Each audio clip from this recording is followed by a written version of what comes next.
So this is my logline. A brave expatriated girl is manipulated to serve as a male spy in the enemy's military academy.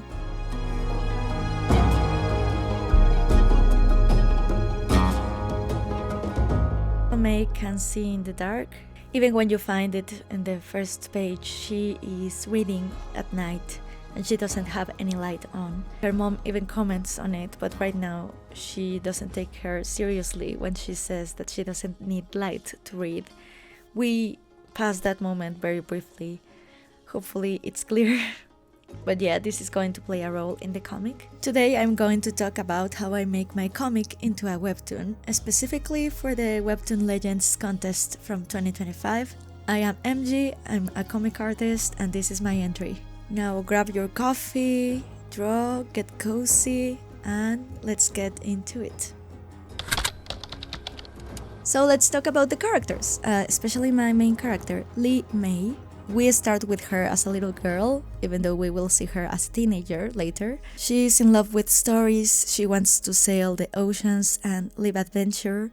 I was projecting myself with books I read, like if you have ever read Emilio Salgari's novels, or he writes pirates novels, or Kipling, if you know The Jungle Book. I haven't read it in a long time though, so it's not like she read Jules Verne, but that influenced me as well. He writes a lot of adventure.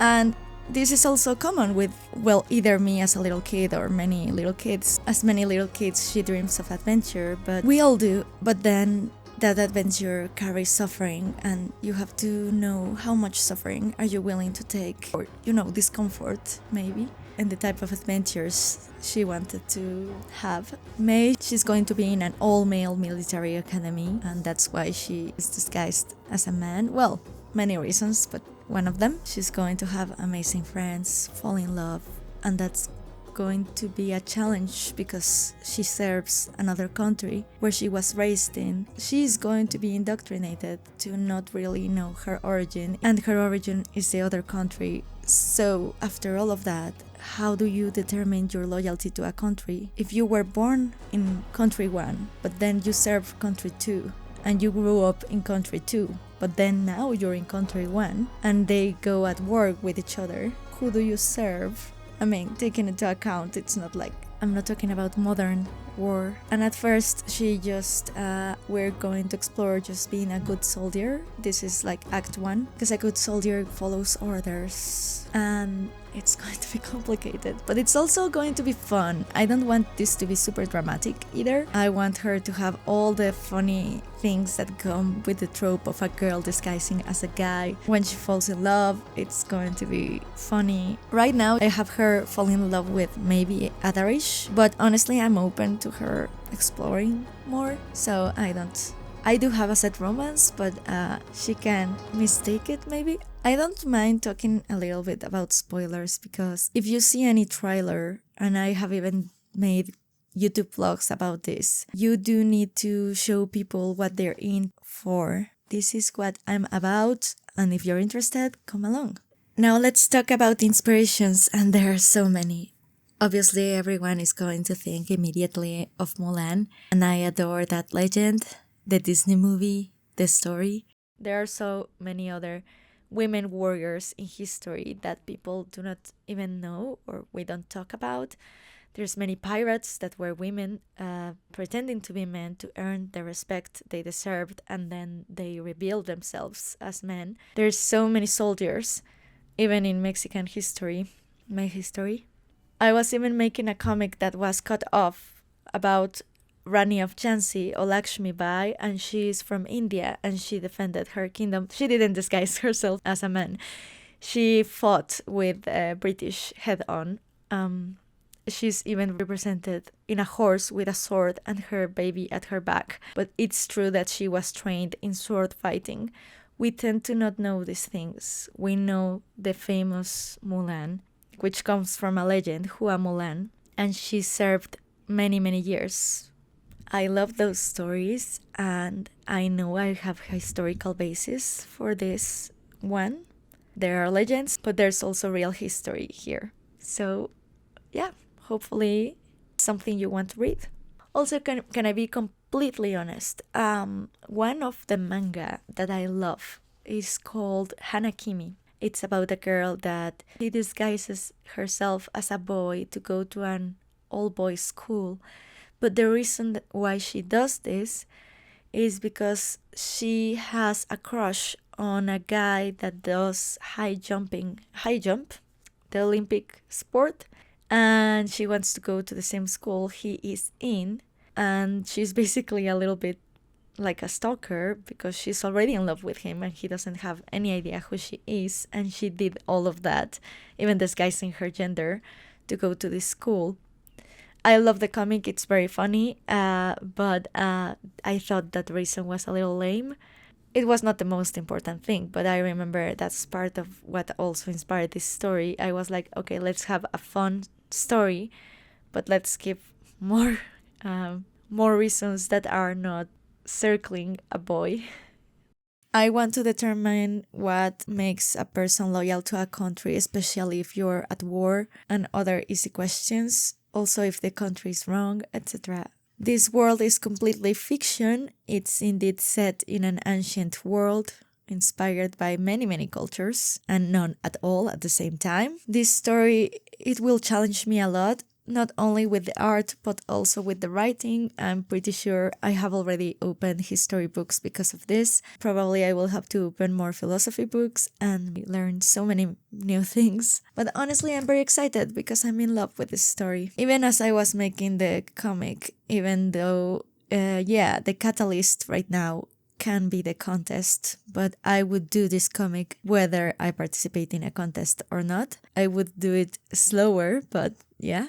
Well, there are so many ideas that inspired this story, but one of them was me when I was little. Has it happened to you that it's always a question adults ask little kids, right? What do you want to be when you grow up? And you changed your answer depending on whatever is influencing you. And besides me saying artist or writer, which were the most common answers, the other one I would say a lot is a spy.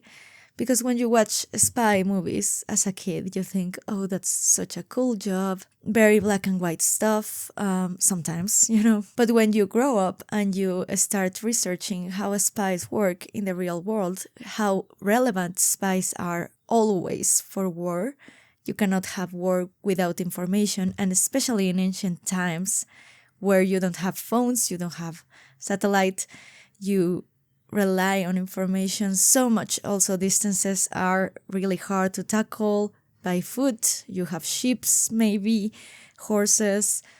Spies were so important in warfare, in war. But it's also a very hard job psychologically because it's very hard to have a family, to have a home. You're probably going to betray your new friends, and it's going to be part of your life. So I wanted to explore all of that in this story. I think I have a cool premise, but the execution is key, and that's where I can mess up. I really want to do a good job with this. So honestly, yes, I'm going to give it my best, also with the writing. It's clear that a part of me was inspired by history. I can even tell you as I make it different things that were inspiring me about all the books I have read that I love. I love historical novels a lot. I love adventure books. And all of that was informing this comic. Of course, all those influences combined in a way I love them. And here's the thing, history tends to repeat itself. So maybe people can read my comic and think of current political events as something that I'm trying to either have an agenda on or, talk about. And honestly, I'm not. No, I'm not dealing with historical real things. I'm inventing a lot of it, and sometimes I'm even combining and doing little cheats here and there, taking advantage of the fact that there's a lot of knowledge that we could have had earlier if brutes, to be honest, brutes or evil people didn't burn many libraries or knowledge. So maybe we will see coal and powder before their time. But yeah, right now it's an ancient world. To make it clearer to the reader, because this is a complex story, but I think a good writer can make a complex story into a simple one for readers to not be super confused. So I have a lot of moment-to-moment panel transitions, and I know that makes me work more. What can fit in one page for just a standard comic, maybe I will divide it into two. And to me, that's okay. I care a lot about the number of panels, even though I'm doing it the traditional comic format, because honestly, I love that. It's indeed influenced by me trying to make it into the Webtoon format, where the number of panels rather than the impressiveness of them matters more. So I'm trying to have a balance between both of them and to not have it so complex that I burn out. Honestly, some people render like there's no tomorrow, and it shows because now they're in hiatus. So, but they are beautiful, gorgeous comics. So I want to finish this story, so I have to be careful about how many steps I have in my comic page process. Obviously, the link to the comic will be down below, but just in case, I write May's work without an apostrophe because it's easier to search in the Webtoon search bar. If you do read the comic, please comment if you want to say hi. I always respond to all comments because I love them, and thank you so much. But yeah, are you participating in the Webtoon contest? Comment down below if you do. Would you read this story? Give it a thumbs up if you like this video, and thank you for watching. Bye!